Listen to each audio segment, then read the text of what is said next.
Part 1. A Brush Born in Ice. There is a story whispered among art historians.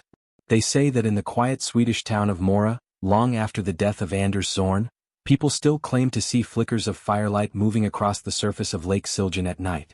Not boats, not torches, but shifting shapes as if the lake itself had caught fire. Some swear it is nothing more than tricks of the moonlight.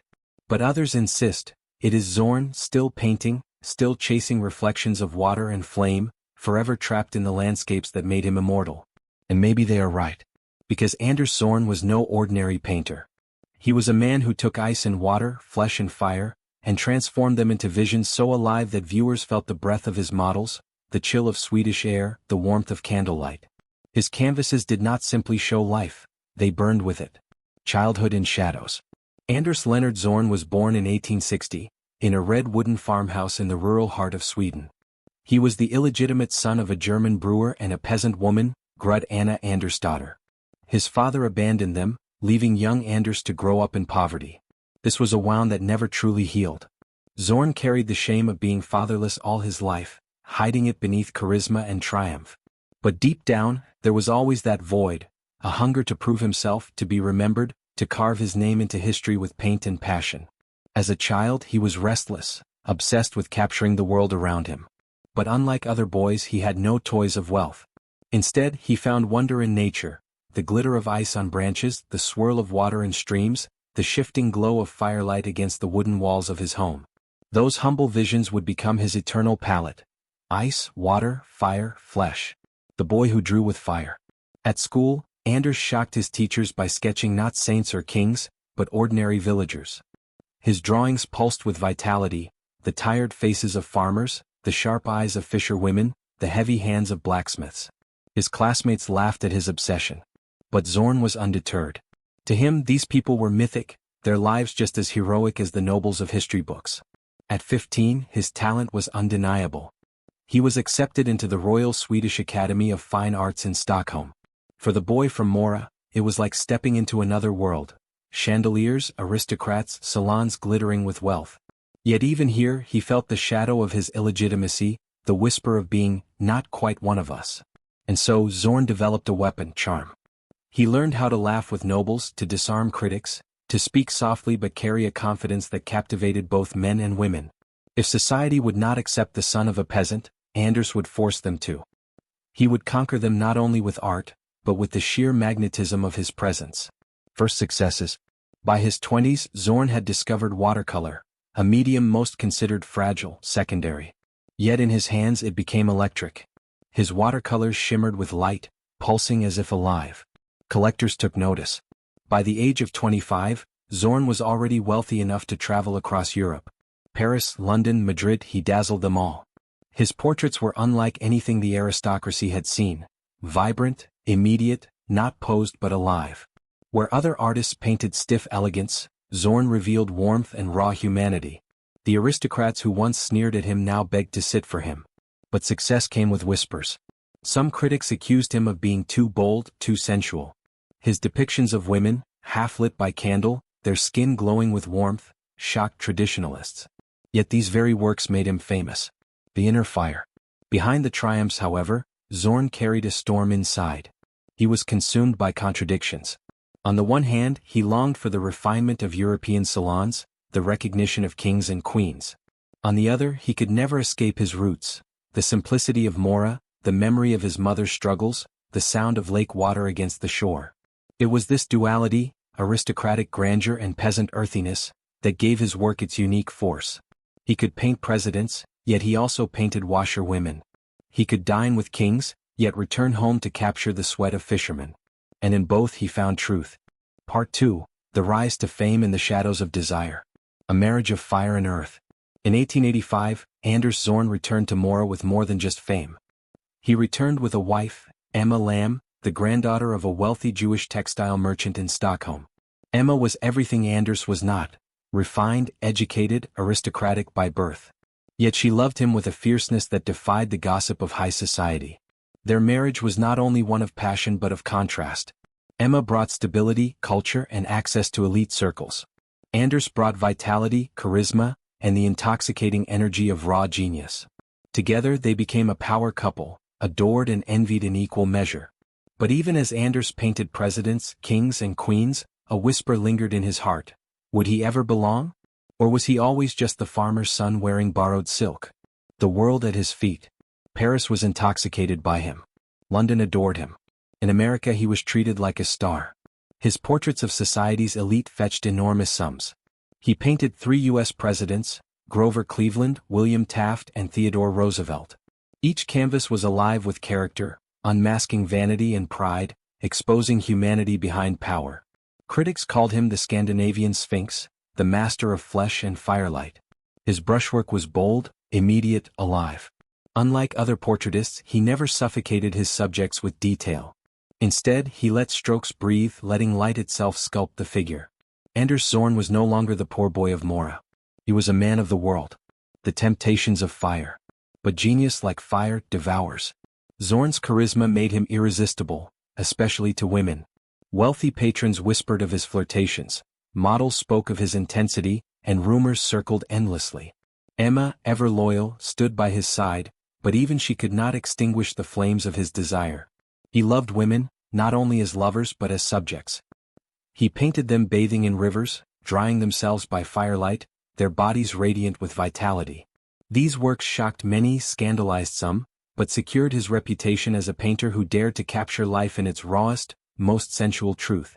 The tension between Emma's world of aristocratic restraint and Anders's world of primal passion became a constant struggle in their marriage. Some nights they dined with kings. Other nights, Anders disappeared into taverns, drinking with fishermen, sketching washerwomen by lantern light. He lived between worlds, and belonged fully to neither. Shadows in the studio. In Zorn's studio in Mora, the smell of oil paint mixed with smoke from the great stone fireplace.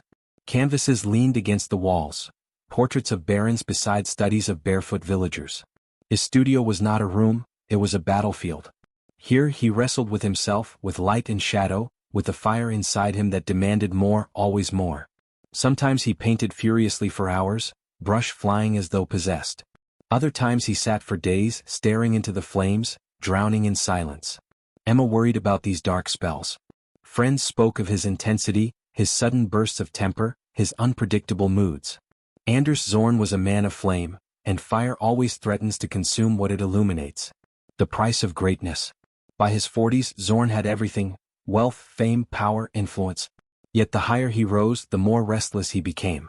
Portraits of nobility paid well, but they left him empty.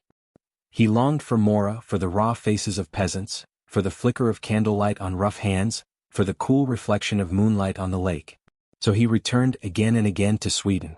There he painted his greatest works: the nudes in water, peasants in fields, villagers in taverns, musicians by firelight. Works alive not with vanity but with truth. And in those canvases he found his soul again. Part 3, Triumph and Tragedy, the return to Mora and the inner storms. The homecoming. By the late 1890s, Anders Zorn had everything men dream of: wealth, fame, the embrace of royalty, and the whispers of desire that followed him everywhere. But for all the palaces he had entered, all the hands he had shaken, his heart never left Mora. When he and Emma finally settled into their grand estate, Zorngarden, it was more than just a home. It was a temple. Built in Mora's rustic style but adorned with the treasures Anders had collected from around the world, the house became a living museum of his obsessions. Tapestries, silver goblets, carved wooden panels, and above all, paintings. To outsiders it looked like the palace of a king. To Anders it was a refuge from the storm. The artist of the people. Despite his wealth, Anders never turned his back on his people. He roamed Mora's fields and taverns, sketching farmers, fiddlers, and washerwomen. He gave scholarships to local children, funded schools, and preserved folk traditions that would have vanished without him. The villagers adored him. They saw not a lord but their own Anders, the boy who had once sketched horses by the river. He in turn immortalized them on canvas, their worn faces, their calloused hands, their laughter and sorrow. It was this duality, the aristocrat in silk and the barefoot boy of Mora, that defined Zorn's genius. The shadows of the flesh. But Mora could not silence the fire inside him. His series of nudes, women bathing in lakes, stepping out of rivers, drying themselves by firelight, became the most celebrated and the most scandalous works of his career. Critics called them indecent. Priests denounced them. Yet collectors fought over them and the public could not look away. These women were not Venus figures, idealized and distant. They were real, raw, alive, peasants and washerwomen, rendered with a dignity that defied shame. But to Emma each painting was a dagger. She stood by her husband's side, enduring the whispers, the rumors, the knowledge that Anders's passion stretched beyond the canvas. She loved him, but she carried the weight of his genius like a crown of thorns. The inner storms. By middle age, Anders Zorn began to show cracks beneath the surface. The endless travel, the constant pressure, the nights of drinking in excess, they wore at his body and his spirit. He was prone to melancholy, sudden rages and long silences. Friends spoke of his intensity. One moment charming and brilliant, the next withdrawn, haunted by some unseen torment. He drank heavily, often vanishing into taverns where he sketched peasants by candlelight, returning home with smoke on his breath and fire in his eyes. He painted as if pursued by demons, each brushstroke an act of exorcism. But the more he painted, the more the demons demanded. A tragic loss. In 1906, tragedy struck. Emma's beloved mother, who had supported their marriage despite society's disapproval, passed away. Emma withdrew into grief and Anders, unable to comfort her, drowned himself in work and drink. The gap between them widened. She remained the lady of the house, the keeper of order. He remained the restless soul, chasing life, women, and fire.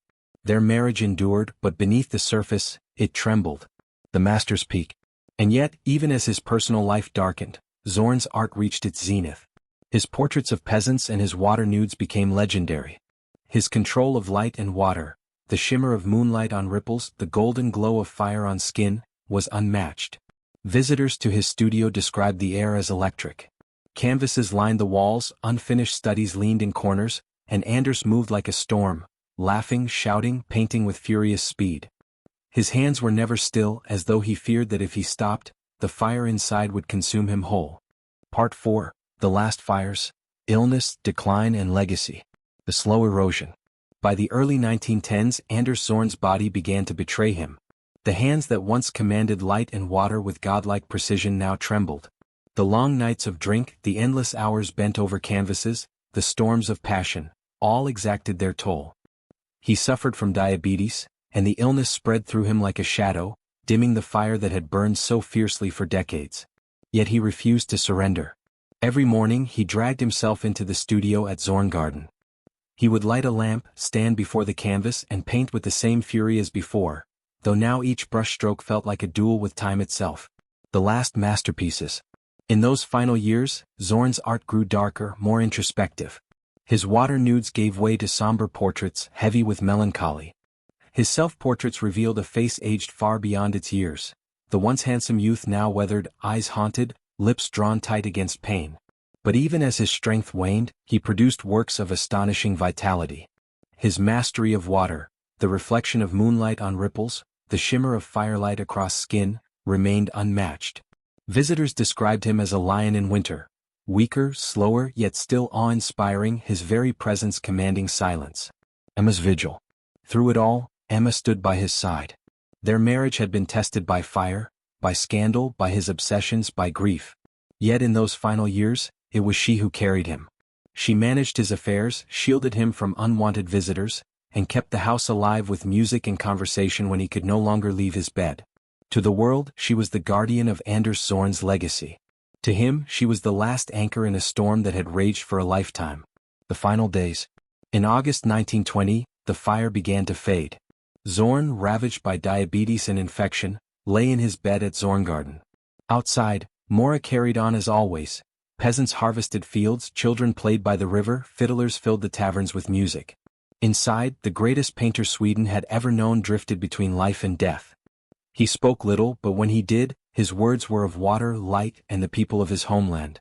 One night, he reportedly whispered to Emma, "Do you hear it? The water, it never stops flowing." On August 22, 1920, Anders Zorn breathed his last. The Lion of Mora was gone. The legacy. News of his death spread across Sweden, across Europe, across the world.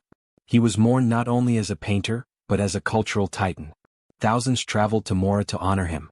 His works entered museums and private collections, immortalizing the fire that had consumed him. Zorngarten, his beloved home, was transformed into a museum by Emma, a living testament to his genius. Visitors still walk through its halls, the air thick with his presence, the canvases glowing as if the paint had never dried. But perhaps his greatest legacy was not in palaces or galleries. It was in Mora itself, in the peasants he immortalized, in the traditions he preserved, in the very soul of Sweden. The eternal fire. Anders Zorn remains a paradox, a man of the people and a friend of kings, a devoted husband and a restless lover, a generous benefactor and a tormented soul. His art burned with the elements, water, fire, flesh and light. His life was a storm, brilliant, destructive, unforgettable. And though his body lies in the quiet earth of Mora, his spirit lingers in every brushstroke. Each painting is not just an image but a flame, a ripple, a heartbeat. As long as there is fire, as long as water reflects the sky, Anders Zorn will never truly die.